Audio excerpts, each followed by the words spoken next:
What is up, fam? Agent O here, and today I have the Avengers Age of Ultron Prime figure by SH Figuarts. This is a Tamashii Web Exclusive.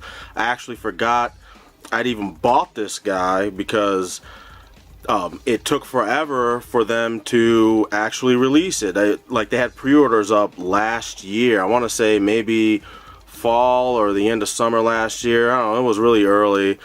And then on top of the long delay, there was another delay. I got an email, which actually reminded me that I even purchased this guy in the first place.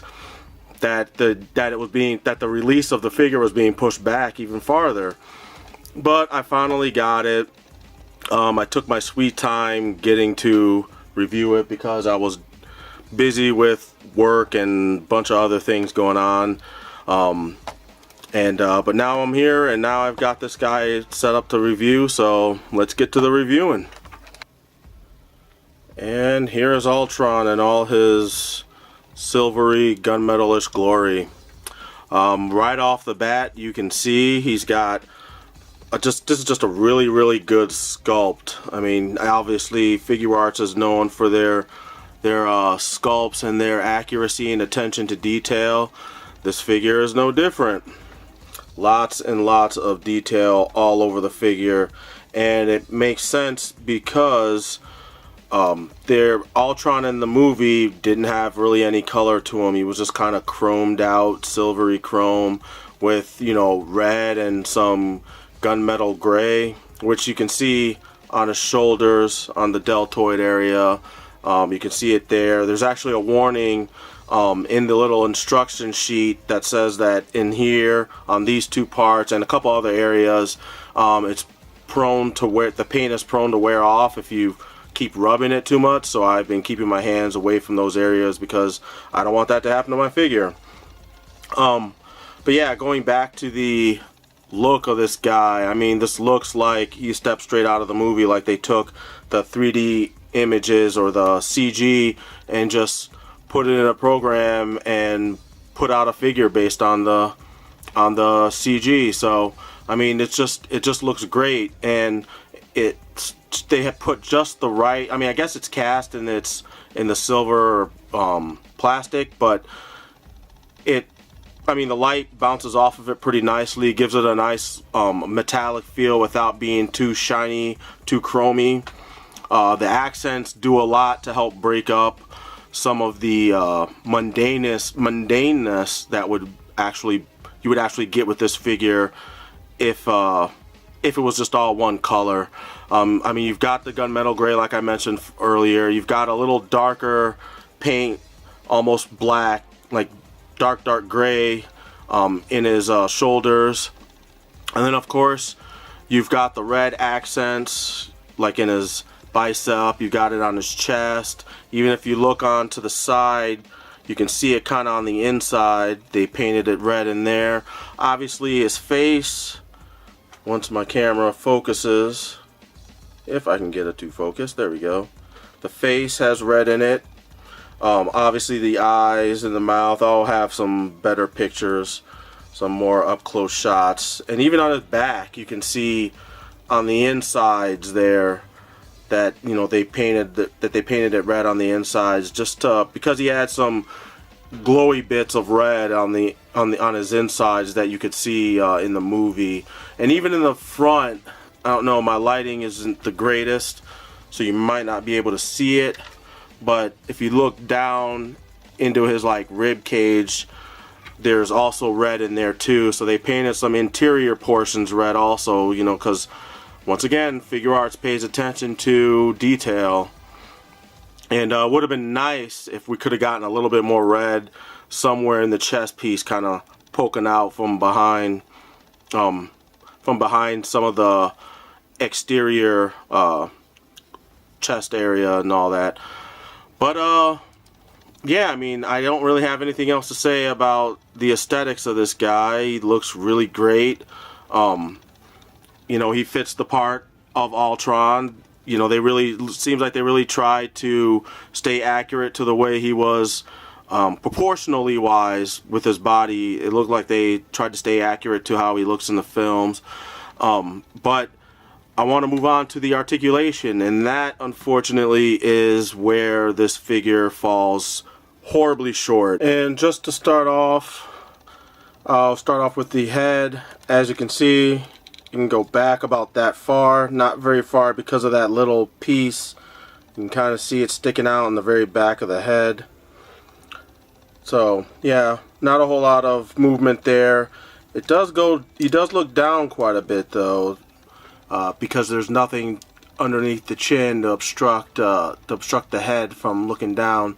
His shoulder is on this weird swivel joint to where it can go back and forth, but as you can see, there's not a whole lot of range of motion there. It's almost pointless to even do this because it doesn't go back or forth any farther. It doesn't really help him look up any higher because it doesn't go back very far. The shoulders is another big problem.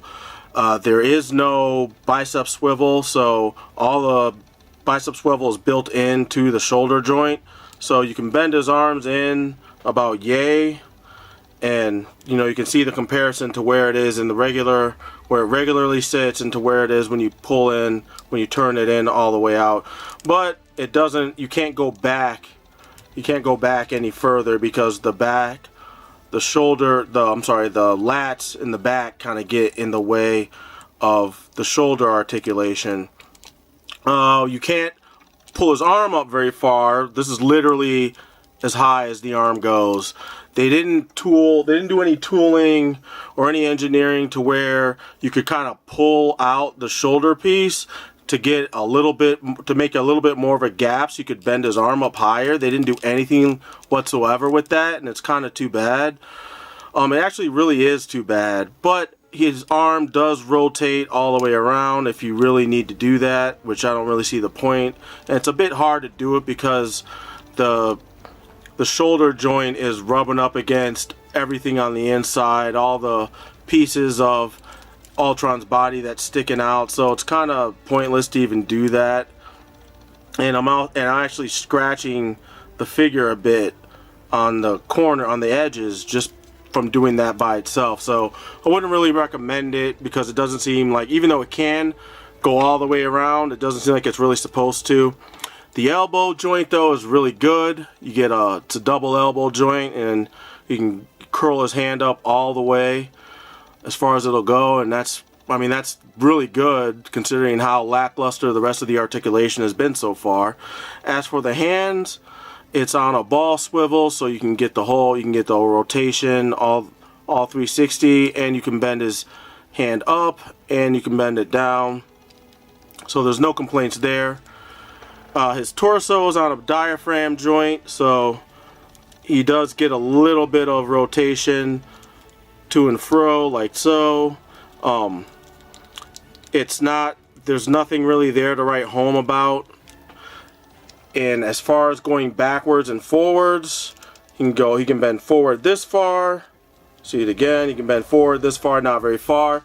And he can't really bend back. When you pull him back, the rest of the body kind of gets in the way and he doesn't go back any further. So there's that also. His hips, where you think he would have some more articulation, he really doesn't, even though he has that type 1 joint where you can pull the leg down, as you can see, to get a little bit more range of motion. But if you bend it too far, as you can see, the leg comes out of the ball socket joint, so you can't really bend it. Even though he has that type 1 hip joint, it doesn't really give him that much more of a split. Like, this is about what the Marvel Legends Pizza Spidey and I want to say the Superior Spider-Man Marvel Legends figure. This is about as far as they go when it comes to doing a split, which it's lame for them and it's also lame for this figure. So that's really, really disappointing to me. Moving on to the knees, he's got double jointed knees, so you can bend his knees about that much. I'm sorry about that much, I was off camera.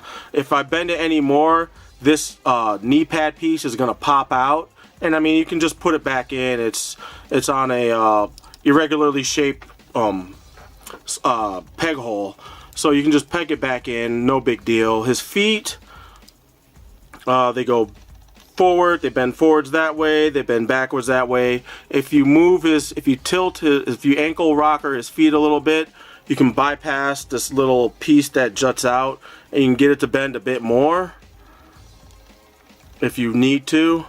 And he does have ankle rocker rotation, and he has a pretty good toe point.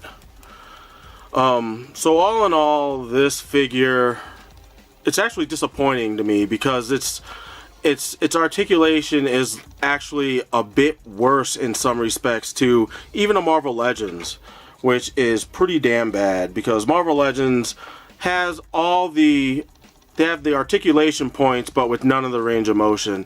And this is pretty much the same thing you're getting with an SH Figuart. An SH Figuart that's you know, they're known for their articulation. So the fact that this guy can't do a whole lot of movement, and he doesn't have, there's the possibility for dynamic poses is pretty much very limited because of the lack of articulation in the shoulders, the torso, and the hips.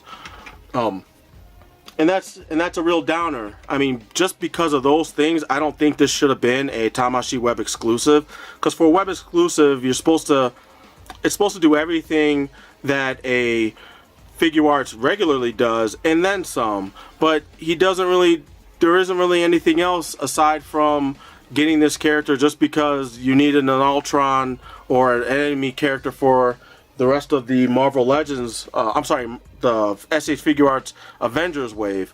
The one thing they did to get right, though, of course, is the scale.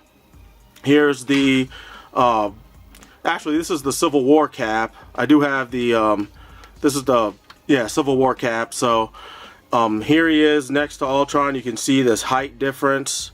Ultron is definitely way taller, and you know that's kind of the point. He was always bigger than the rest of the Avengers. But that's one of the things that SH Figuarts always does well, is their scale in terms of all the other characters and how they all fit together in the line. One other thing that is very lacking with this toy is the accessories. All he comes with is two extra sets of hands for the left and right hand.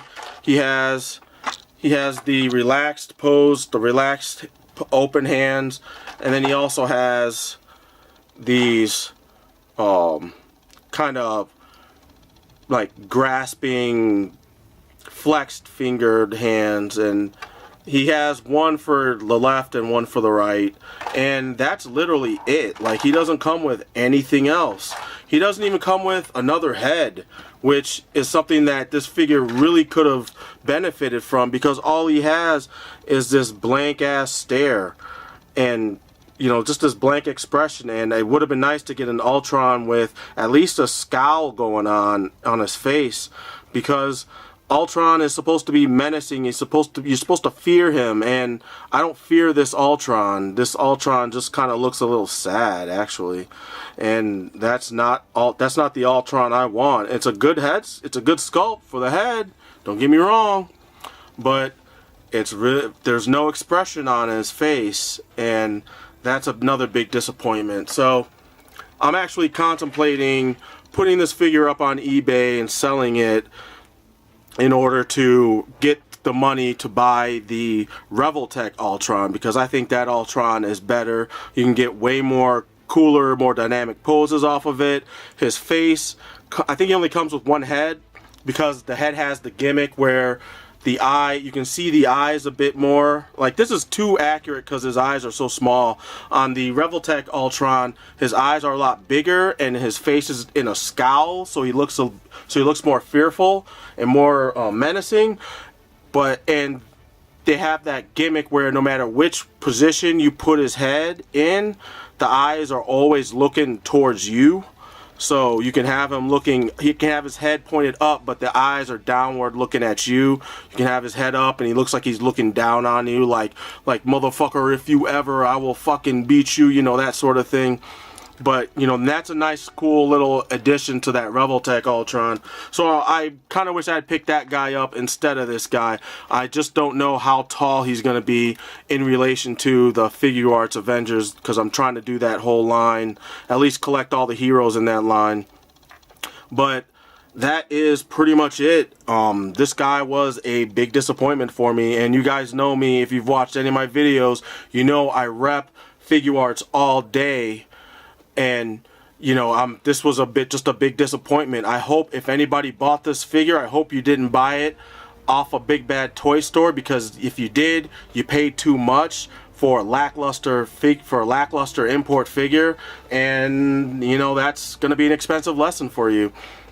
Like I always tell you guys, shop around, check out the other sites that are selling Figuart toys and other import toys, and check the prices. Don't just go with Big Bad just because somebody told you to, or because they're convenient, because they are convenient. I bought stuff from them too, but you know, I'm not gonna overpay for something that's like almost twice the market retail or mass retail price. I'm not doing that. So once again, shop around.